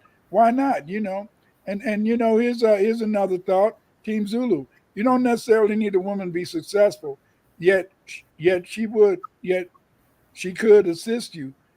She could assist your way of living to become simpler, and interest and increase you are overall success. Yes, yes, because see, remember, just going into that white man's world. See, just going into that white man's world every day. And if your wife may work or maybe she may not work. But the point is this: a lot of times going into that white man's world, getting those microaggressions. You too, as a woman, sometimes you need to have a partner who you can relate to, not to just come home and just talk about all the microaggressions, because you're not going to spend time doing that. That's stupid. But you want to come home where you and your mate can have a good relationship, where you and your mate can kind of communicate. And Okay. that's the whole thing about life is that we forget, we put so many words into love. We put so many words because I think, I used to say that I when we first started talking, Eve, I said in a sense that love is a state of mind. And then Eve corrected me. She said, "You old nigga, you don't know what you're talking about." She didn't say that though. But Eve did correct me. She said, "Love is not a state of mind. Love is a state of being." And this whole idea of being is very important. You see, it's very important because see, who are we? And we're only who we are by the way that we exist, you see? And that's very important to keep in mind. That's true. Because in real time, like we started the conversation, you never know who's watching you. And you want to put on your best representative because you never know who's watching you. And also, maybe who gives a fuck, right? Because if you just happen to come across me and I just really needed to run to 7-Eleven and grab a coffee, before I started my day, I brushed my teeth, I washed my face, I don't have funky breath, but damn it, I'm not dressed yet. I'm dressed enough, right? And then you're like, oh, damn, Eve's a bum. Look at Eve. She didn't even put on no clothes today. And then now that's how you think that I walk around. Okay, that fine, whatever. Because if this is a real relationship or interaction, then that wouldn't have been the only time we've happened to cross each other. And if that is the only time, and every other time you meet me, it's in this imaginary internet land, then do what you want to do, because in real life you're not really doing anything for you don't exist in my real life. As much as we cross paths, you perceive, have your thought, saw what you saw, and then didn't do more.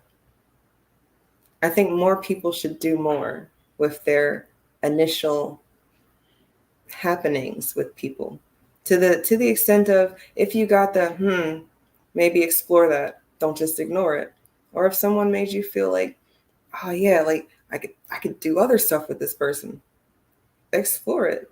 Because you don't know if you don't like them until you realize that your bowling partner needs to stay at the bowling alley and they don't need to come with you to the movies because they talk through the whole movie. You didn't know that when y'all were bowling, but you went to the movies and now they won't shut up and you can't enjoy your movie because, but maybe it's the best bowling partner you've ever had. And you're like, all right, I will eat this because we're going to the ship tomorrow. Yeah, but you deal with it. You deal with it because you want to have a part. See, it's just like the internet. We say the internet is a fantasy world, and we say the internet is not real. But the internet is just as real as anything, because remember, whatever you make known. See, the only thing that is invisible, the only thing that is non-existent is what's in your mind. And as long as you keep that in your mind, then it has no reality. But see, by the simple fact that you may get on the internet and you may spend your time getting a headache arguing with somebody, you see, or granted, people know who Just Eve is. They definitely know who Dr. Winters is, because Dr. Winters is on YouTube. Then therefore, in a sense, because they know who we are, then that's who we are. But that doesn't necessarily mean that's who we are as beings. But in a way, that's the beauty of life. That's the beauty of it, and that's why you have friends. When you have a friend, you never really, in a sense, look at all their negativities. Sometimes if they got bad breath, you just kind of just move a little further away from them, but you still want to be with them because they're your friend. Sometimes, in a sense, they're saying some stupid ish, but you're not going to say that stupid ish because that's your friend. You see. Now, if somebody you don't like, you say, "Hey, your breath stank. Get away from me, nigga. What the hell is this?" That's right. That's that's We give those courtesies to people we don't like. that's And right. we will purposely get closer to someone and just in physical proximity because we do, like, that physical proximity thing. People say the internet's not real because you're in Chicago and I'm in Virginia, but we're having this conversation in real time. And I would say that I would agree it's a fantasy land. So it's not that it's not real. It's just fantastic, right? We can do all of these wonderful different things and more. I could watch TV right now if I wanted to, and read a book and be on live with you. I don't know if it'd be productive, but I could definitely turn on everything in the house and just go with that flow. Um, I find that when we pause to explore these thoughts that we have a little bit deeper, then we're not so separate. Every Not every, maybe a lot of the conversations I have with Black Americans, they didn't grow up like me. but we have the same story. And it's not exactly the same, but it's the same. Cousins, sisters, brothers, even if they were a single child, something that they've experienced is exactly to the tune of something that I've experienced. And I don't know how to say that we don't know each other if we're not having the same experiences. That's why our lineage is so important. That's why when people say that, delineation is important, it's more about our shared connection, our immediate shared connection. That's why you're more close to your family than the people across the street. But if you see the people across the street more than you see your cousins, your first cousins, then maybe you're more close to the people across the street, even though you're closer to your cousins, you know? Yeah, That's that a, is the whole thing about separation. What is the separation? Does it exist? Is there a separation? Because see, it's trying to find a way in which we can communicate, in which we can find that happy medium that allows us to cross that divide to separate us, to make us again, in a sense, become much more unified. And it's very important. It's very important in a sense that we respect our separations, but at the same time realize that we can find a means to communicate. I mean, remember that person. Remember, I remember when I was younger, and when I got into the friend zone with a girl who I had once liked, and I know you can't take it any further, but it's still wonderful to have a good friend that's of the opposite sex.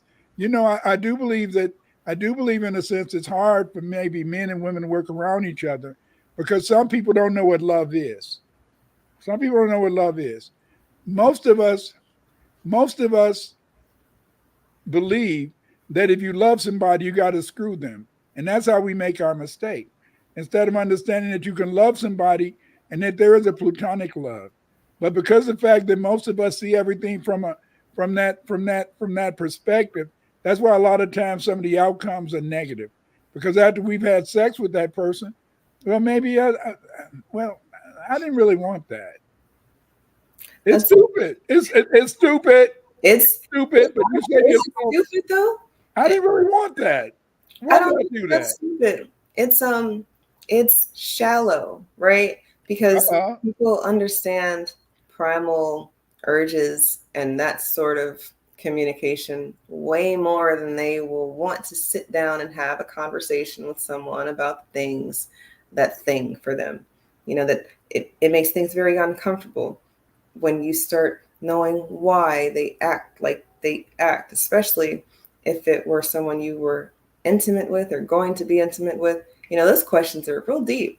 Someone I just gonna go bowling with, I don't need to know what side of the bed they sleep on because But why? yeah, right, like what we need to know that for.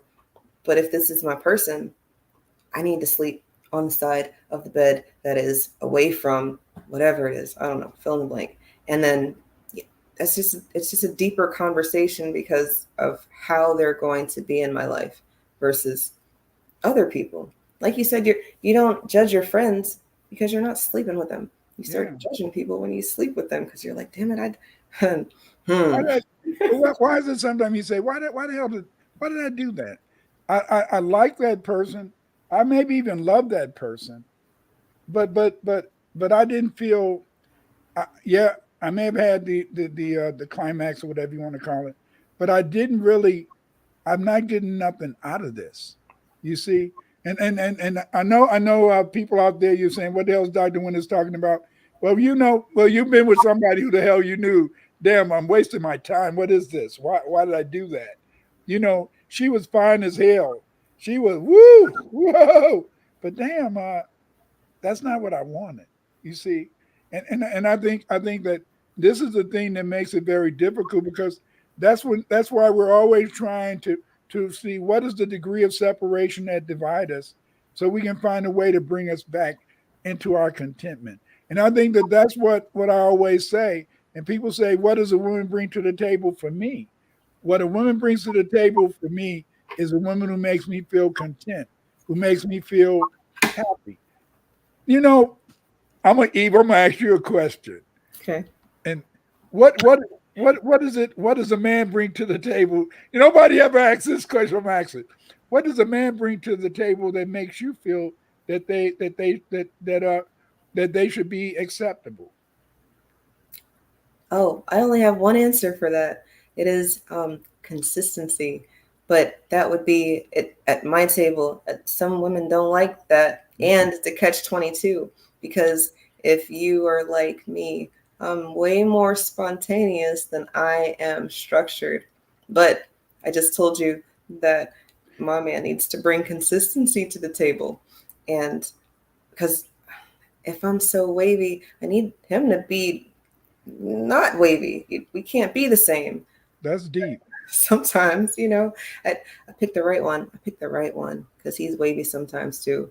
And he bends when But that's the whole point, though, is that but really, in a sense, I think that most really good women, they can be spontaneous, they can be wacky as hell, but they still expect their man to be consistent. That absolutely. is that is a very good answer. That's a very good answer, and it's an answer that maybe because I've seen that in my life with my wife is that my baby doll is that she wanted you had to be consistent.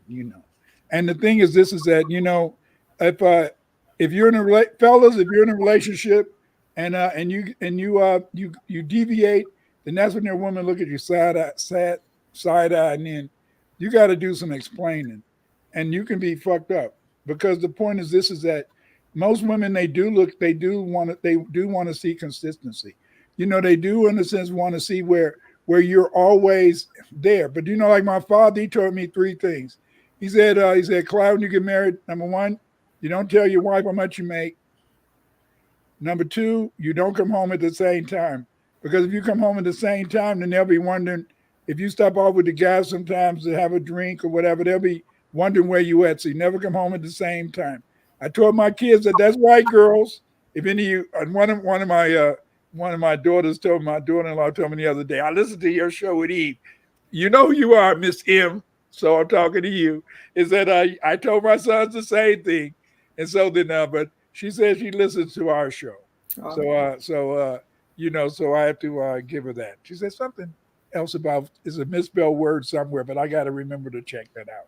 But again, in a sense, that's what my father taught me, and I think that those are the way things should be. Because I think that if you allow your woman to be what she wants to be, then even though there's a separation, you can also, in a sense, find a unity of purpose. Because I think that that's why I love your definition of love. Love is a state of being. It's how you are. What allows you in terms of that incarnation, in terms of that flow, what allows you to be who and what you are. I think that's important. I think that if we are exploring life as, these states of matter, states of being, right, then there won't be so much separation. Right now, we've been told that men and women can't be friends. And it's probably because everybody would try to fuck everybody. And that's not how you have to operate either, even though we both got biology and sometimes you really do like being around somebody, but it doesn't mean that y'all are supposed to be intimate like that as much as maybe you're supposed to create something. People have very shallow thoughts and then they do shallow things and then they're mad at themselves because they didn't get what they wanted out of the situation. But But some people, I'm sad to say, some people do not feel love exists until they're fucking with you, and it's sad. It's very sad, and that's what I found when I was going to college, and I looked it over it. Like a lot of girls could really like each other, and they would eventually become lesbians because the fact is this: they felt they had to. That the only way, we've been taught in this Western society that the only way that you can really love somebody is to have sex with them, and that's false. I it think is. that's false. Did we're about to close. What did you want to say finally about degrees of separation? Um, I find that every time we're about to end, my brain just goes whoa, and it's very hard to put that explosion into succinctly. But tonight, if people are more honest about the things then there won't be so much separation. You won't have to force people to be around you. You will find your tribe, you'll find your people, you'll find your person, because you're not projecting as much as you are open. But I get, being open is vulnerable. So then maybe you would want to put some space. I don't think that my man, or I don't think that you should know everything that she's thinking all the time. We shouldn't know what you're thinking all the time, because that would get very boring. But I get I it. don't In real think so. time, I get it. I get it. Yeah. Because I swear, if he's laughing at something, I want to laugh too. But sometimes we're laughing at the same thing and no conversation needed to happen or anything. And as you talk, you get there, but you can't get there without talking. So you go into things, all sorts of degrees of separation, and then conversations happen, and you find that you can say, hey, my back itches, and then you don't even have to tell them where. I think that is so simple, but it's so hard to get there because nobody wants to talk to anybody, or they want to talk to everybody. And then, these little conversations that we have on Wednesday get drowned out by, other conversations about bigger, similar situations. But that's the beauty of this conversation, though. This is a conversation that we all want to have. But yes, when people listening to Professor Black and the Black issues and the reparations, that's good. Sometimes we need these simple representations too. Again, in a sense, I want to thank everybody for coming. Our introduction was made by Yoshimod, and I'd like you guys, in a sense, to check out some of the services that he can offer, because Yoshimod is a great genius, great genius. Agreed.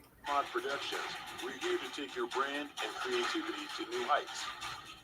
From EPKs to AI commercials, animated music commercials to animated AI bios, book covers to picture flyers, and so much more, we've got you covered. Our team is dedicated to delivering high-quality, cutting-edge designs that leave a lasting impression.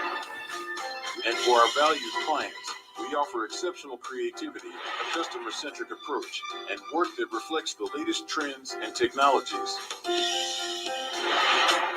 Just about making art, we're about creating experiences. Your brand, your vision, our artistry. Professionalism and reliability are the cornerstones of everything we do. We're more than a service, we're your creative partners. If you're ready to make your brand shine, look no further than Yoshimod Productions.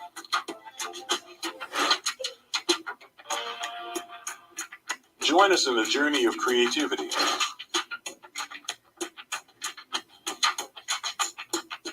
Contact us today and let's make your vision a reality.